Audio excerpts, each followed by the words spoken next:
চলো আজ আমি তোমাদেরকে দেখাই আমি কিভাবে একদম ইজিভাবে কেক তৈরি করি। প্রথমে দেখলে এই যে একটা কাপ, ওই কাপটার মাপে 1 কাপ তেল নিয়েছি, ওই সাদা তেল যেগুলো রান্নার সেই।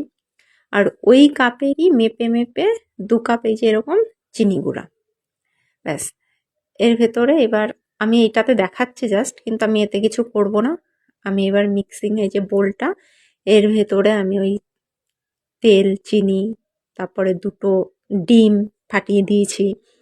তারপরে ওই কাপেরই মেপে 2 কাপ আর একটুখানি দুধ দিয়েছি। দিয়ে আর কি দিলাম এর ভেতরে, ব্যাস আর কিছু না।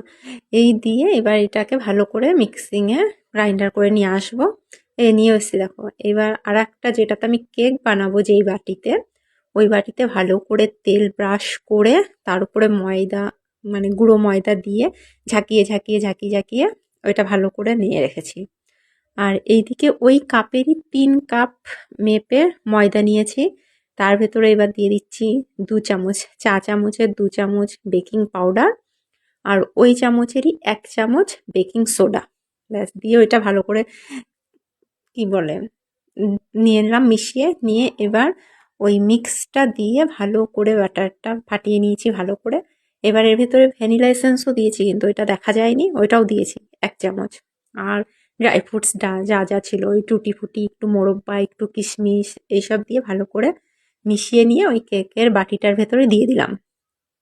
দিয়ে এবার পুরোটা ভালো করে দিয়ে একটু ঝাঁকিয়ে নিয়েছি বাটিটাকে। নিয়ে এবার ওপর থেকে আর যা যা ছিল বাকি, সেইগুলো একটু চেরি, কিশমিশ, টুটি ফুটি সব ওপর দিয়ে সুন্দর দেখার জন্য ছাড়িয়ে ছাড়িয়ে দিয়ে দিয়েছি। আর এইদিকে এই যে প্রেশার কুকারটা, তার উপর একটা স্ট্যান্ড দিয়ে 3-4 মিনিট মতো আমি একদম হাই ফ্লেমে ভালো করে গরম করে নিয়েছি। তার ভেতর ওই বাটিটা বসিয়ে দিয়ে এবার ঢাকনাটা আটকিয়ে প্রায় আধা ঘন্টা মতো দেখবো।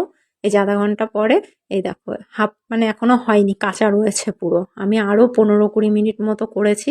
তারপরে এই যে পুরো এখন আর কাঁচা নেই, পুরো কেক কমপ্লিট। ব্যাস, হয়ে গেছে কেক। আর ভেতরের গার্ডারটা কিন্তু খুলে নিতে হবে, আর উপরের হুইসেলটা।